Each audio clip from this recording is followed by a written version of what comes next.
We're here with Coach Healy today. Coach, thanks for being with us. We appreciate you. And he's here to talk to us about a couple plays this morning. So let's just get right into it. Let's start with the interception right before the half. Tell us a little bit about what you saw.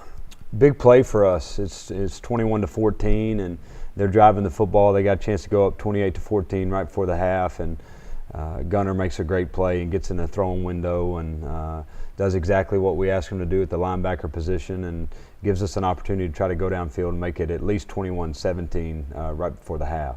All right, so we'll get right into it. Here's the play. Now that you can see it, just let us know what you saw here and how he did. Well, they'd just gotten in a tight set and tried to throw the power pass and outflank us. So we asked Gunner on the backside to just read quarterback's eyes.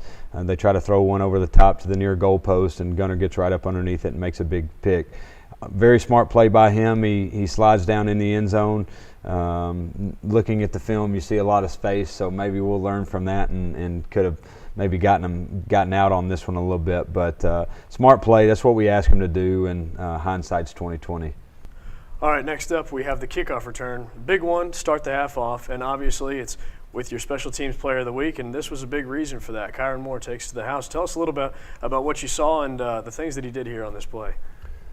The guys, I thought, had a ton of energy going into halftime, and they were focused and ready to come out and start the second half. You would love to have this happen every beginning of the game or beginning of the half, but Tiny deserves it. I think he's extremely athletic. I think Max Sermon does an unbelievable job with special teams, and we felt like we had a really good scheme to get them all blocked, and Tiny ends up bringing this thing all the way back to the field for a 98-yard touchdown to start the second half. So unbelievable amount of momentum. You know, I think their kicker had done a great job all week of pinning us in between the numbers in the sideline here, and we get one that is returnable, more right down the middle of the field. Tiny bounces the thing all the way back, makes one guy miss, and then outruns the leverage of the punter. So, you know, we talk about good kick returners all the time. You make one guy miss and run through an arm tackle, and you know, one cut, and that's what Tiny did. So. Big play for him, ended up getting him OVC Special Teams Player of the Week honors, and there's nobody more deserving. Yeah, and we definitely saw your excitement throughout that play as we saw you running down the sideline. Yeah, so. my hamstring's a little sore. You know, unbelievable vertical. I think it was probably somewhere around 14, 16 inches on that. So. I don't think anybody would disagree.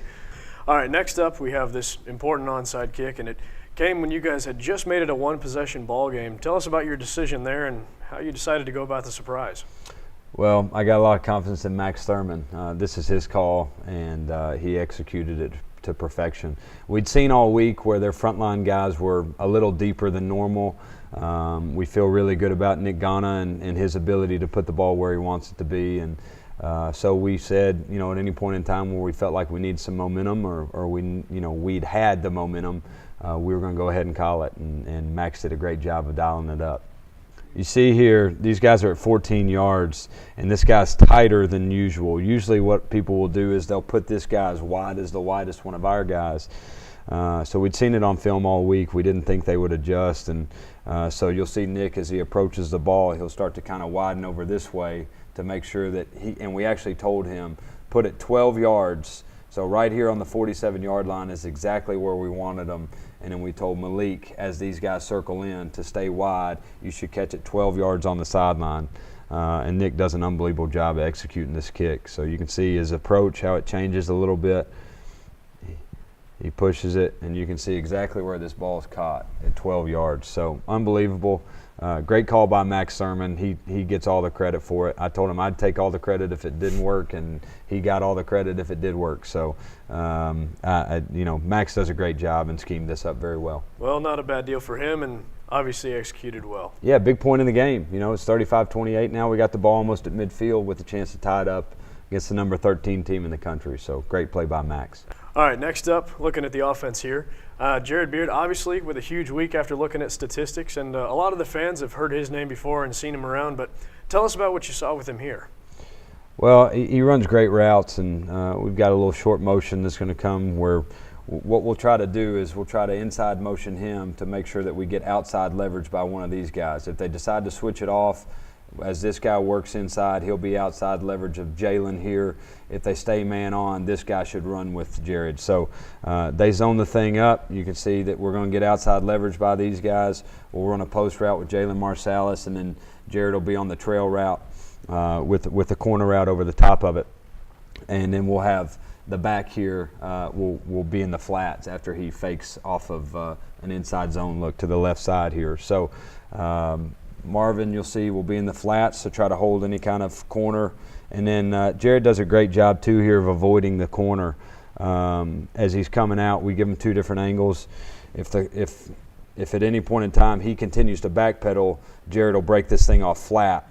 And then you get the high-low with the back and then with Jared on the corner route. But Jared sees the space, runs over the top of it. We got a good stretch with Marvin.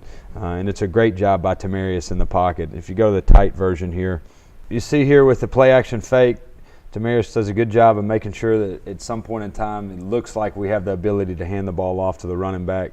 And then he has really good pocket presence here. It's a good job by Prince coming back across, trying to get a piece of the blitzer. We've got to get a little bit more square with him. But watch Tamarius' pocket movement as he gets back, steps back up, underneath the throw. He's got pressure in his face and delivers a strike to Jared Beard. So really good play by Tamarius.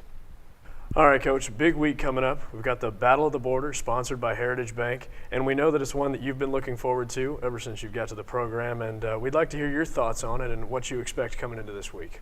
Well, it is a big game, and I've heard about Murray ever since I've been on campus in December, so I understand the significance of the rivalry. I think it starts for them at their quarterback position. He's a preseason all-conference player and is really the one that runs their whole offense. And I know he's been banged up a little bit. You know, he didn't throw a pass all week last week in practice and didn't even warm up for the game and still threw for 357 yards in last week's game. So he's talented. He's a fifth-year senior. He knows that offense really well. He's got dynamic weapons on the perimeter. They've got a big receiver, the Gandy kid, number 16, that has the ability to go win one-on-one balls. They got a junior college transfer receiver that it can really run in the slot and stretch the field.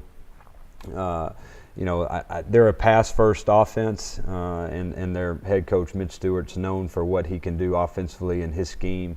It's tempo, so it's fast. They're going to try and run a lot of plays, but they also have the ability to protect and take some shots down the field. Defensively, I think they just play really hard. I think they've got two corners that are really good players that'll make life hard on us on the perimeter. I think they play really hard with their front seven guys that a defensive line gets after the rushes a passer well is difficult when trying to block them to stop the run, and their linebackers are very aggressive. So our work will be cut out for us. I don't think there's any doubt. You know, they could just as easily be 2-2, lost a heartbreaker to SEMO and had Missouri State beat at home. So it's a tough football team. Be a big-time atmosphere. It should be a great crowd, and I look forward to the challenge.